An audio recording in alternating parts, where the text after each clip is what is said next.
am delighted to be here again, Michael Roosevelt, Senior Court Service Analyst with the Criminal Justice Services. Well, why are we doing this broadcast, Judicial Council? We think it's important that courts come together from time to time to discuss important and critical issues that relate directly to their work.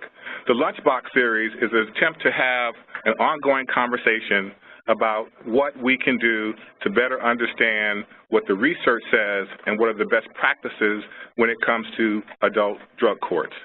We call this Adult Drug Court Lunchbox, but it's for everyone and anyone, for drug courts, non-drug courts, or any other type of collaborative courts. We hope, following this broadcast webinar, you'll have an opportunity to kick off ongoing and continuing discussions among your team members about the drug court adult standards. A note, the viewpoints presented during the series do not reflect that of the National Association of Drug Court Professionals or the Judicial Council. This is simply presented as education for your understanding and opportunity to have a dialogue. I am delighted to introduce Helen Harberts. She has worked in the criminal justice system for more than 3 decades, serving as both prosecutor and probation chief.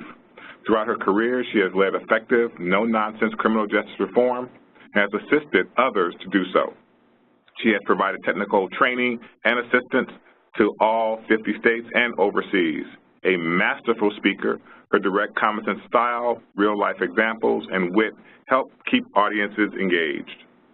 Ms. Harberts has been active in drug court since 1995. She has served as a peer reviewer, curriculum developer, and authored the Community Supervision chapter of the Judicial Bench book. She regularly trains on best practice standards. Welcome. So if we happen to have a lethal epidemic, whether it's flu or pneumonia or whatever it was, or an opiate epidemic, which we do right now, and the results of failure to treat is lethality, the reality is sort of depressing. If you have 100 people's worth of medicine and there are 406 sick people, what did you do? Because drug courts have traditionally done the wrong thing. We dilute the medicine. And it turns out that when you do that, what happens? Everybody dies. And so the important message from Census and Caseloads is you cannot dilute the medicine because people will die. So drug courts are fundamentally about dosage and diagnosis. We know that the major partners in our team, treatment, must have sufficient dosage and duration as it is assessed. We know that our other major partner, supervision, must have sufficient dosage as assessed. We know that testing must have sufficient dosage. Our research tells us that. And our research tells us that judicial interaction must have sufficient dosage to be effective. So really, we're all about diagnosing and then dosage as it applies to each diagnosis. So whether you're starting a drug court or continuing a program, we really want you to take a look at yourself now and then. Step back from all the stuff that's on your desk and all the people that are calling you and have a little a look at what you're doing. We want you to just reflect. How many people can I really serve effectively? And I'm serving the people who are with me now effectively. Are there gaps? Because our drug court census is always predicated on a few things. Our local need and our capacity, as opposed to arbitrary restrictions. Now, the old days, we used to just say, we're going to take X amount of people, and there you are. Well, research shows us that might have been a little bit of a mistake, because it could be that we can serve more than X, or it could be that we can serve far fewer and do it correctly. So we need to look at our local need and our capacity. We need to look at the amount of high-risk, high-needs people who are in our local jails and in our arresting population, and our drug court should match that to our ability to serve them. We need to look at obtainable resources, many of which are not going to be in your government. They're going to be local, private sector people who can help you out. And then we want to look at the program's ability to apply best practices. Only after we've done all those things can we really look at our census. So the research shows us, or the data shows us, and a lot of this is Shannon Carey's work from NPC Research up in Portland. Research is pretty clear. When you dilute services, drug court outcomes are harmed, and in some cases they are sharply harmed. When operations drift away from best practice, which is one of our chronic problems across the United States, is that if you haven't been to training in a couple of years, you're going to have what we call drift. And once you move from best practices, outcomes suffer. Resource limitations are ongoing root canal level problems for drug courts. We're always scratching for more. for some reason, nobody thinks drug courts are a priority. So we do know research shows us that about 125 people per track in your drug court, problems begin to go up. We do know that when you have a track of less than 125 people, we know that it's 5 times more effective at reducing recidivism. Now, in the end, that's what we're about. And that's the public safety part of this. And hopefully we reduce drug use, which is the public health part of this. So when we come to scale, when we have these significant courts, significant size courts, which frankly we want to have happen, we want to serve everybody within our need or our reach who has a high-risk, high-needs issue. We want to serve these people, but you must have the resources. You cannot simply increase your volume without increasing your capacity. So you might say, well, how in the heck do I know that? This sounds like some sort of a propeller head researcher thing. Well, you can do a little basic arithmetic. Best practices says the judge must, on average, spend at least 3 minutes per person at each session. Now that means we have to talk to our good children just the same way as we talk to our bad children. We need to spend adequate time with each of them to have a dose effect with the judge. And so how many people on your calendar times 3 plus recess, plus whatever else is required, and you can add up pretty quickly because we don't want our court sessions to go forever either because that bores people to death who are sitting in the audience. So, quick arithmetic, how many can you serve? Best practices says there's a dose effect, so we know that they need to be seen every 2 weeks in the beginning, and we know that they should never go more than a month without seeing a judge during their duration in drug court. Some people will need a little more time. Some people may need to see the judge more frequently in phases or when things are dicey, like when you're starting to ease them off of medically assisted treatment if you're going to, then you might need to see the judge more. So those are things that you factor in. But how many people can you see if you're seeing them every week or every other week, times 3 minutes each, times violations, times the other things that happen in courts? Because no matter how well you script a court, something goes wrong. How many people can you test 2 or more times per week throughout the length of the program, which is the best practice standards, including nights, weekends, and holidays? And that's simple arithmetic, right? You can figure that one out. How many people can you visit in the community each week, including nights and weekends? How can you go out and visit these people? How can you do home visits? How can you assess the recovery environment? All of those things are required in order to do adult best practice standards. So how many can you see? If you can't see a bunch of them, you got a problem with population. How many people can you provide at least a minimum of cognitive behavioral therapy at the correct level as assessed? How many people can you put through your systems and adequately treat them? Because remember, the purpose for this is treatment. And the research shows us that most people need at least a year, 200 hours of cognitive behavioral therapy in order to address their basic substance use disorders. Then we add on criminal thinking. Then we add on trauma interventions and mental health interventions. So how many people can you provide all that treatment to? How many people can you treat for trauma? How many people can you put on MAT? How many people are going to require mental health medications? Because those are all standard parts of our population. So a little arithmetic will tell you how that's going to fly, and you can do that pretty quickly at your desk. So supervision caseloads, let's talk about it. You see, everybody always asks, what size is your caseload? Well, that's kind of the irrelevant question. The question is, what have you got supervision doing? Because that's what determines the size of the caseload. Some supervision officers simply do in-office case management. They don't do any testing. They don't do any cognitive behavioral programming. They can obviously have higher caseloads. But if you have people doing case management, testing based on an adequate frequency, field services, and if they're not doing them, who is, because that's required, cognitive behavioral therapies, criminal thinking therapies, how often are they doing them? Are they assessing and reassessing, and how frequently? Because they should be, right? So you should be looking every 90 to 120 days at reassessing somebody on a criminal risk assessment. How many can you do? Because they take a while, right? Then there's staffings, meetings, report writing, data entry, all of which are huge time drains, but essential to do it right. And then, of course, human things, sick leave, vacation, the important things, training time. We do know one thing. Don't be telling people that they need a caseload of 50 drug court and then have another 200 people on another caseload. They have to have dedicated caseloads. And we know that between 20 really, and 50 spread over faces should be exclusively for drug court only. You should note that the APPA, which is the American Probation Parole Association, sets caseloads at 20-to-1 for high-risk, high-needs people. Now, who are we serving? That would be high-risk, high-needs. So when you start getting over 20 to 30-to-1, there's a problem, and you're going to start to dilute your resource. And what happens when you dilute your resource? Bad outcomes.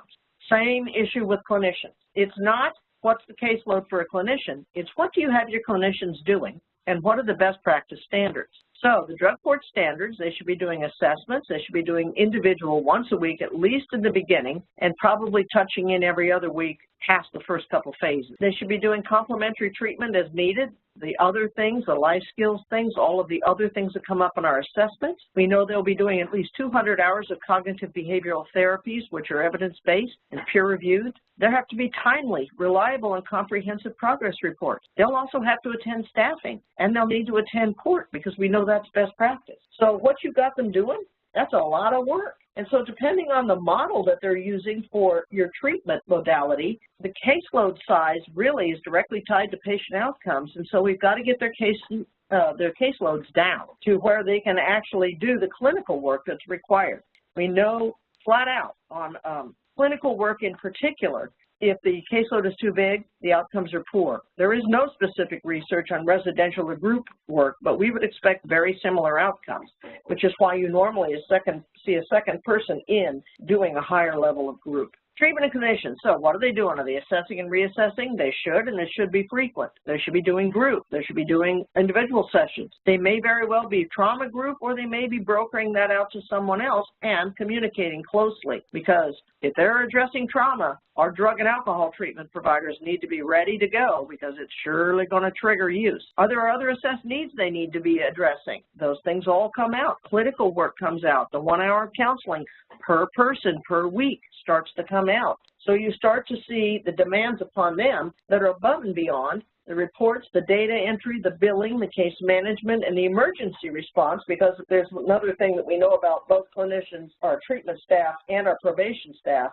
Our clients and participants are prone to emergencies. Sometimes they run around with their hair on fire for a while daily, and that starts to take time. So you have to have some capability of addressing emergencies.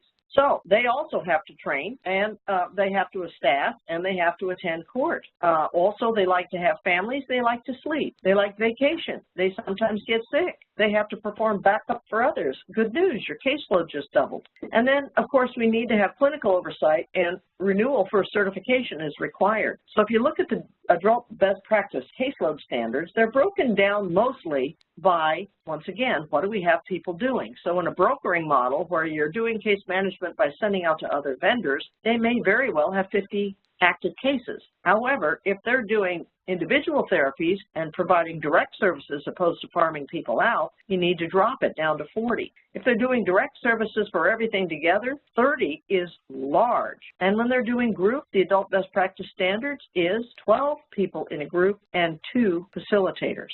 And we know that the research shows, and is becoming stronger and stronger and stronger, that gender-specific groups are much preferred. They make a huge difference. In fact, some courts are now moving to gender-specific tracks because it made such a difference. So here's the happy takeaway message for you. Dosage matters, and it matters a lot. And we want to make sure that we treat everybody we can. Drug courts must come to scale. We are still not addressing a sufficient amount of people in our systems, but we must be able to treat them fully or we buy trouble, and we surely do not want to dilute the medicine. Thank you so much. This was excellent. I have a question for you as it relates to how generalizable are the discussion about caseloads and census to other collaborative court types? Now, we talk about drug courts, but what about veterans courts, reentry courts? Is this at all generalizable? Just curious your perspective on it. This is very generalizable. Some of this research actually came out of DUI court research as opposed to drug court specific. We do know that the caseloads need to get lower when you have people who have extraordinary needs. And so when you start to get into veterans courts, some things have to change, but there's also a different perspective because of the VA and the mentors and some of the other things that come around. And many of the veterans people are not high risk, high need. So different tracks apply. But the DUI courts are dead on. Reentry courts are dead on, except that they usually have a greater need on the supervision, criminal thinking interventions, and frankly, a boatload of trauma and life skills problems. So the continuum is more extensive, but the caseloads, the research, get them small, apply massive amounts of dosage, and you have to, in spite of how frustrating it is, you have to be extraordinarily patient. Some of these people are very ill, and they're not going to heal as quickly as we would like. That's why we want to take an assessment-driven look at these things. There's a lot of things that fluoresce partway through treatment, or they didn't tell us before because they didn't trust us, or whatever it is. We need a really adept, nimble, and capable set of people to deal with these people. And so caseloads go down, you can spend more time, you can do a much better job. Thank you. This is more of something that I've heard, not necessarily in California, but it's come up in the context of sometimes, you know, the idea of caseloads and how many cases, how many census information. There's been a criticism of drug courts and these courts being kind of boutique courts, right? They take up a lot of time, a lot of resources, but I've heard the argument that they do really, in quote, pay for themselves, right? They are very effective. And so the question I have for you in part is, I mean, how do you respond to this sometimes criticism that these courts really take up a lot of court resources in terms of the kinds of cases, take a small number of cases, they require a lot of staff involvement, a lot of justice partners. I'm just asking that as sort of a general question out of just your thoughts. Well, they're right and they're wrong. The justice partners are all doing their work, but they're doing their work in silos. And they're not communicating with other people, and they're not getting their best bang for their buck. The judicial resource is extremely precious. However, it is really sort of the head of the nail as opposed to the entire nail. Most of the case management work is done on the field level, and we're just getting treatment and probation more intensely involved. And because that's where the rubber meets the road, that's where the outcomes occur. And then the research shows that we put them in front of a judge and have the judge basically reiterate the messages and do sanctions and incentives, but no real case management, and out come the outcomes. We have tried criminal justice reform, and there's a lot of it going on right now, and I have looked at it, and I can tell you right off from reading the research that it's not going to work, and everybody's going to look around and be surprised. It's nonsense because drug courts are now literally the best research thing in criminal justice ever. We know now that they work. We know how they work now. The only question is how much better we can get. They are extraordinarily cost-effective. If you actually, you're already supervising people, you just need more officers, you need training, but there's still, even the expensive places can supervise people for $10,000 a year.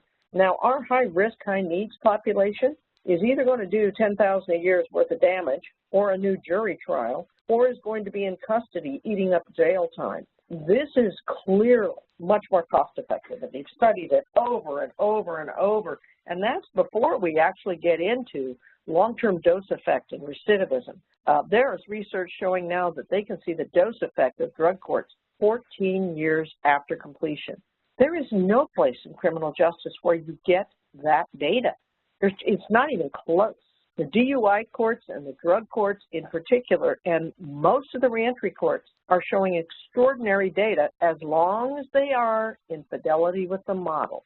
The minute they drift or make something up, we get in trouble.